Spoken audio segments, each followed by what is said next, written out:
എല്ലാവർക്കും നമസ്കാരം. ഞാൻ രമ്യ ദീപക്. ഞങ്ങൾ ഇന്ന് ഉണ്ടാക്കാൻ പോകുന്ന വിഭവം കരിമീൻ പൊള്ളിച്ചത്.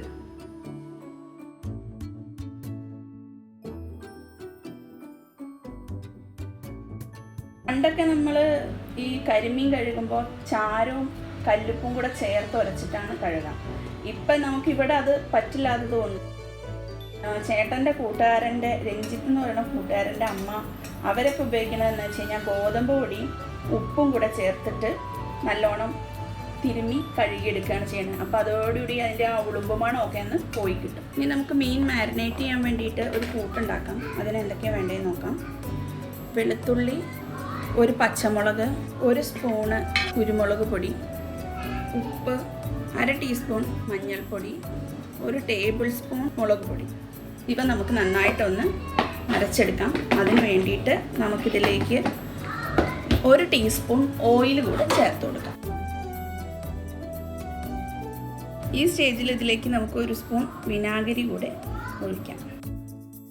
അരപ്പ് റെഡി ആയിട്ടുണ്ട്. ഒരല്പം വെള്ളം കൂടെ ചേർത്താണ് ഞാനിത് അരച്ചെടുത്തത്. ഇനി നമുക്കിത് മാരിനേറ്റ് ചെയ്യാം. നന്നായിട്ട് മാരിനേറ്റ് ചെയ്തിട്ടുണ്ട്. ഇനി നമുക്കിത് 1 മണിക്കൂർ റെസ്റ്റ് ചെയ്യാൻ വേണ്ടി വയ്ക്കാം.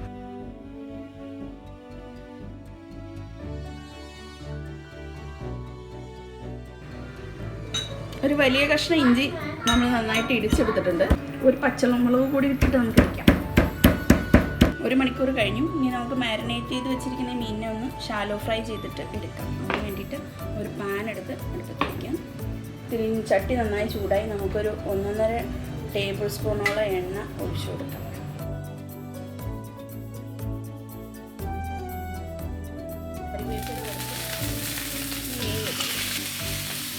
ഇതിൻ്റെ മുകളിലും കുറച്ച് കറിവേപ്പില ഇടുന്നു. നമ്മൾ കുറച്ച് എണ്ണ മാത്രമേ ചേർത്ത് കൊടുത്തിട്ടുള്ളൂ. പിന്നെ വേണമെങ്കിൽ നോക്കിയിട്ട് ചെയ്യാം. പകുതി വേവായി കഴിയുമ്പോഴേക്കും ഇതിൻ്റെ മുകളിൽ കൂടെ ഒന്ന് ഒഴിച്ചു കൊടുക്കാം. എന്നിട്ട് അത് അതിൽ കിടന്നൊന്ന് ഇപ്പം ആ തേങ്ങാപ്പാലൊക്കെ അതിൻ്റെ ഉള്ളിലേക്ക് നന്നായി പിടിച്ചു. അങ്ങനെ തേങ്ങാപ്പാലിൽ കിടന്ന് മീനൊക്കെ ഒന്ന് വെന്തു. ഇനി നമുക്ക് ഈ പാത്രത്തിലേക്കൊന്ന് മാറ്റാം. ഇനി ഇതിലേക്ക് വേണ്ട മസാല ഉണ്ടാക്കാൻ നമുക്ക് ചട്ടി അടപ്പത്ത് വെച്ച് ചൂടാക്കാം. അതിലേക്ക് 1 ടേബിൾ സ്പൂണോളം വെളിച്ചെണ്ണ ഒഴിച്ചു കൊടുക്കാം. ഇനി നമുക്കൊരു നുള്ളി കടുകിട്ട് പൊട്ടിക്കാം. കടുക് നന്നായി പൊട്ടി. ഇനി നമുക്കിതിലേക്ക് വറ്റൽമുളക് ഇടാം. 2 തണ്ട് കറിവേപ്പില ഇട്ട് കൊടുക്കാം. ഇനി ഇതിലേക്ക് ചതച്ച് വെച്ചിരിക്കുന്ന ഇഞ്ചി, വെളുത്തുള്ളി, പച്ചമുളക് ചേർത്ത് കൊടുക്കാം.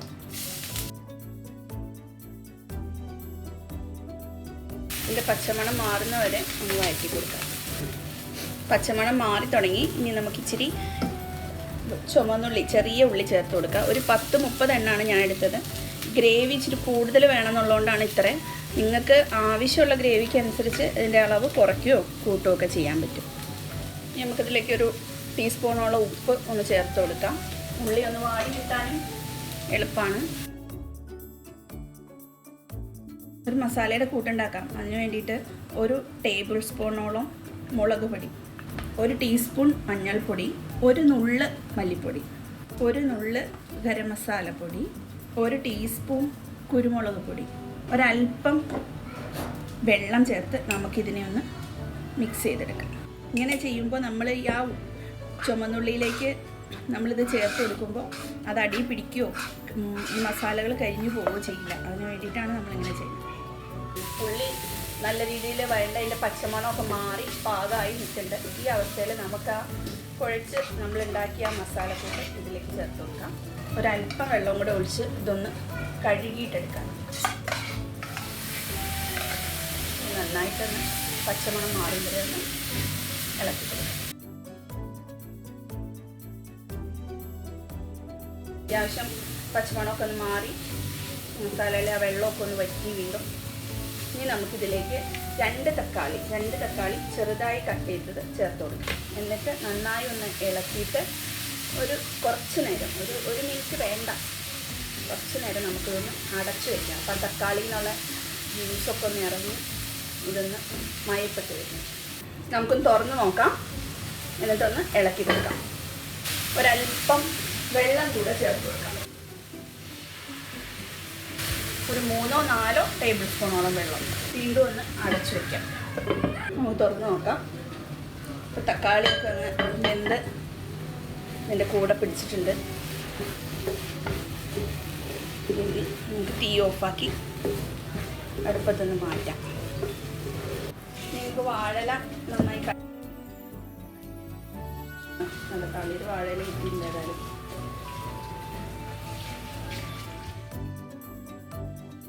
കഴുകി തുടച്ച വാഴയില നമുക്കൊന്ന് വാട്ടിയെടുക്കാം.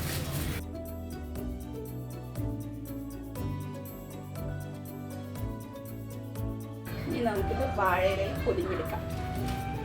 അതിന് വേണ്ടിയിട്ട് ആദ്യം ഒരു വാഴയില വെച്ചു. പിന്നെ ഒരു ചെറിയ ഇല.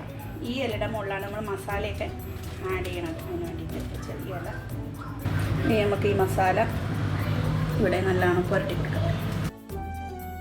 ഇനി നമ്മുടെ കരിമീൻ ഒരെണ്ണെടുത്ത് അതിൻ്റെ മുകളിൽ വയ്ക്കാം. കറിവേപ്പിലൊക്കെ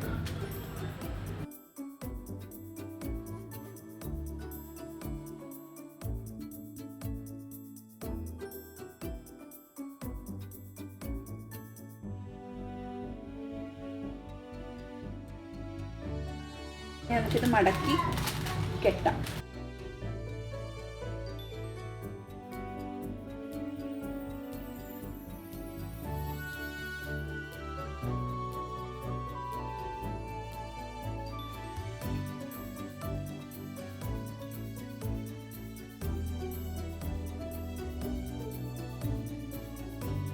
വീണ്ടും ചൂടായ ചട്ടിയിലേക്ക് ഒരു 2 ടേബിൾ സ്പൂണോളം എണ്ണയൊന്ന് ഒഴിച്ചു കൊടുക്കാം.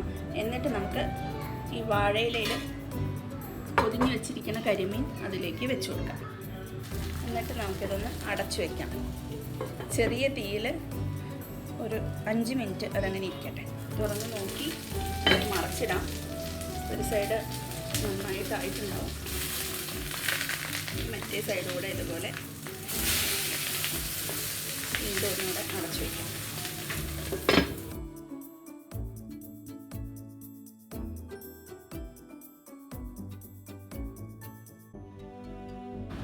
ഇനി നമുക്ക് തുറന്ന് നോക്കാം. ഗ്രേവിയൊക്കെ പിടിച്ച് നല്ലൊരു മണമൊക്കെ വരുന്നുണ്ട്.